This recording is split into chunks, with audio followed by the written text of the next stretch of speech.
भाई हमारे नितेश कश्यप कितना सुंदर दिसेल ने। एक बार हमारे नितेश कश्यप ले एक बार ताली हो चाहिए तो का लिखे गाना गावेल कैमरामैन फोकस करो ये लिखे ने भाई अच्छा है। शादी नहीं हुई है ने मोर बहन मना है कहीं हम पसंद करो था हल बताबा मोठने। हाँ सो थे नितेश। हाय हाय का स्पीच है, डायरेक्ट दिल कर अंदर मारा थे ना डायरेक्ट। हमरे का तो हिने है कि हिने बाउंस हो जाला, लेकिन भौजी का डायरेक्ट दिल में मारा थे नहीं है ने। आइए आइए आइए प्लीज। रहा बुचू बजाई बोला रहा बुचू आइए आइए। कैसे हैं ठीक है? अच्छा कैसन लगा देखा तो मौसी लग तो हरामी मैंने सब कर। राजू जी कहाँ है? इतना भयानक दिखते ला नहीं डरो लगेला गड़बड़ा जाइली में देख के आधा गाना आंधी इन्हें भुला जाइला ठीक है नहीं। बिन बादल बरसात नहीं हुई, सूरज ढलक से पहले सांझ नहीं हुई। बिन बादल आए कहने रे, बिन बादल बरसात नहीं हुई, सूरज ढलक से पहले सांझ नहीं हुई। एक बार आई लव यू कह दीजिए, क्योंकि आई लव यू के बिना प्रोग्राम का आगाज नहीं हुई। क्या भाई ठीक है? देख रहे कितना प्यार करता है आपको। राजू सर प्लीज आप भी स्टेज पर आए। हाय हाय क्या बात है। एक बार प्यार से दोनों सुपरस्टार के लिए जोरदार ताली हो चाहिए, जोरदार। बहुत बहुत धन्यवाद। और ये गीत जो फरमाइश है, ये गीत हमरे कर मान्य श्री विनय भगत जी कर स्पेशल सॉन्ग फरमाइश है। और ये गीत वो बहुत रिजरंग से नाचतला एखन रहतले होले, लेकिन उकर बटले फरमाइश है वो वीडियो कॉलिंग में देखा था हमरा दादा के गीत में संबोधित करा थी। और हमरे कर सुशील प्यारी हमरे कर विधायिका जी हमरे के श्वेता विनय भगत जी के भी हम चाहब कि गीत में राउरे भी ठुमका मारो हमरे संगे तो और मजा लगे। क्यों हो चाहिए? हाय हाय प्लीज आप भी आ जाइए एकदम साथ में। बड़ा बढ़िया वाला स्माइल देवे के, क्योंकि रौरे के भी प्यार कर रहे हैं सब कोई है नहीं। सबसे ज्यादा वाला प्यार तो विनय दा करी, लेकिन हमरो तने तनी करी ला। तो आज माफ कर बाई मोर जोड़ा तो न खे तोरे में तो जोड़ा जोड़ा ही हो बाने। आज तो मोर जोड़ा न खे तो मैं तो आज माफी मांगू तोहर मन से। ये गीत कर फरमाइश हमरे का विनय भैया कर रही है। और हमरे भाभी जी हमरे संगे नाचा भी गीत में। और दादा ने यहाँ सेकर दुख में नाचू, और हमरे अपन जोड़ी से छूट जाए सेकर दुख में हमरे नाचब। आ तोहरे क्या करवा दीजिए आइए।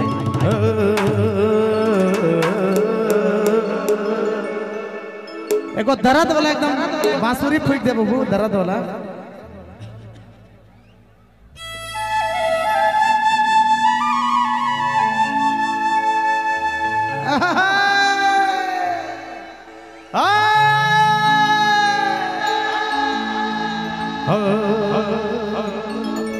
नायरे नायरे नायरे नायरे नायरे नायरे नायरे नायरे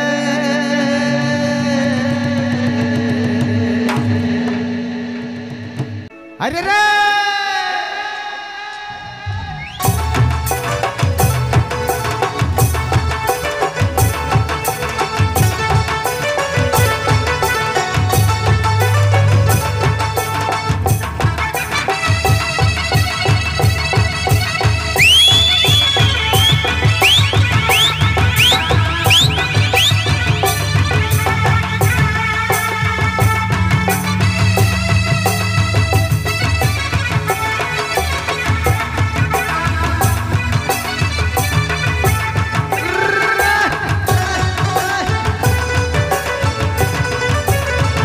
इधर आइए भाभी जी।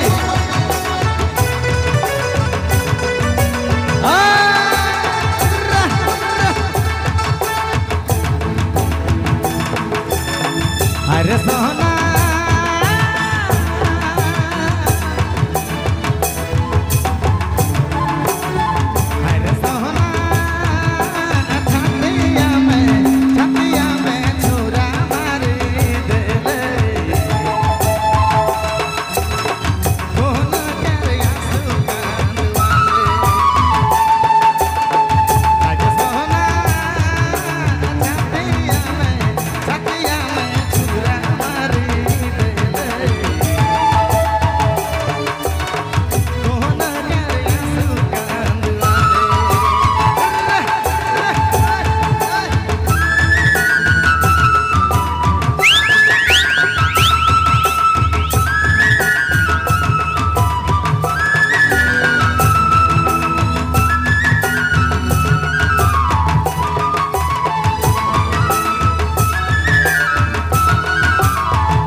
कच कच